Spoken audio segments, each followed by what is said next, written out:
আসসালামু আলাইকুম। আজকে আমি তৈরি করব এই সুন্দর কুকিজটা, যেটা কিন্তু ইউটিউবে ভাইরাল। তো আমি ভাবলাম কেন আমি ঘরে বসে থাকবো, আমিও তৈরি করি। তো বানানো যেহেতু খুব সহজ, তাই তোমাদের সঙ্গেও শেয়ার করতেছি। প্রথমে আমরা দুটো গোল গোল বল বানিয়ে নেব হালকা নীল কালার ক্লে থেকে। এরপর এটাকে আমরা স্কেল থেকে সুন্দর একটা শেপ দিয়ে নিচ্ছি, একদম রুটির মতন। আবার বেশিও পাতলা করা যাবে না। তো সেরকম একটা ক্লে নিয়ে এবার স্কেলের সাহায্যে লম্বা বানিয়ে নিতে হবে সুন্দর মতন। তোমরা ভিডিওতে যেরকম দেখছো সেরকমভাবেই করলে ঠিক আমার মতন হবে। তো আমি সবসময় চেষ্টা করি যে যাতে আমারটাও সুন্দর হয়, বাট জানি না কেমন হয়েছে। তোমরা অবশ্যই কমেন্টে জানাবা যে কেমন হয়েছে। আমি ডিপ কালার থেকে কোনো কিছু তৈরি করি না। আমার কাছে ন্যাচারাল যে হালকা কালারটা থাকে সেটাই ভালো লাগে। তো তোমাদের কাছে কার কার কাছে যে হালকা কালারটা ভালো লাগে সেটা অবশ্যই কমেন্টে জানাবা। আর তোমরা যদি এটি সুন্দর মতন বানাতে চাও তাহলে আমার কথায় মনোযোগ না দিয়ে ওটা সুন্দর মতন দেখো। তো এই যে আমাদের কিন্তু এটা তৈরি করা শেষ। এবার আর একটা আমি তৈরি করব। আসলে একটা জিনিস তৈরি করা এখন বা হাতের খেলা, যদি সেটা আমরা তৈরি করতে পারি।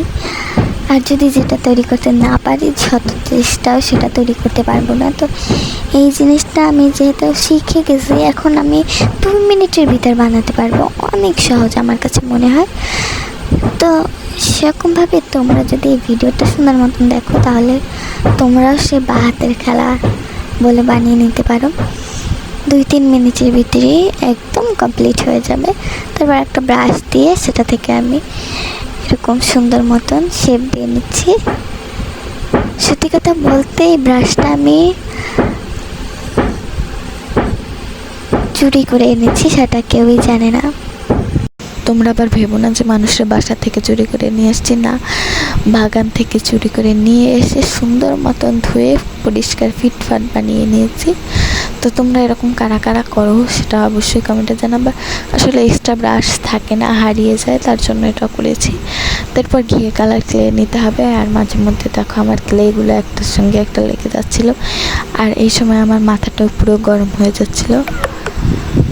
ধরো চার্জটাও শেষ হয়ে গেছে প্রায়। তো এই যে আমরা এবার ক্লে থেকে হাত থেকে একবারে রুটি বানিয়ে নিতে হবে। দেখো আমি কিন্তু হাত থেকেও রুটি বানাতে পারি। তোমরা কি হাত থেকে রুটি বানাতে পারো কিনা কমেন্টে জানাবো। তো এবার একটু শেপ নিলেই হয়ে যাচ্ছে আমাদের বিস্কুট। কিন্তু আমার কাছে এটা মনে হচ্ছে যে এটা মিষ্টি বার্গার। আমার কাছে দেখতে একদম বার্গারের মতো দেখাচ্ছে। প্রথম এই বিস্কিটটা খাওয়ার আমার অনেক ইচ্ছা ছিল, কিন্তু এখন ভাবলাম যে এমনি বিস্কুটের মতোই মনে হয় খেতে। দেখতে দেখতে আর কি ভাবনাটা চলে গিয়েছে। তো সবাই ভালো থাকবে, সুস্থ থাকবে। আল্লাহ হাফেজ।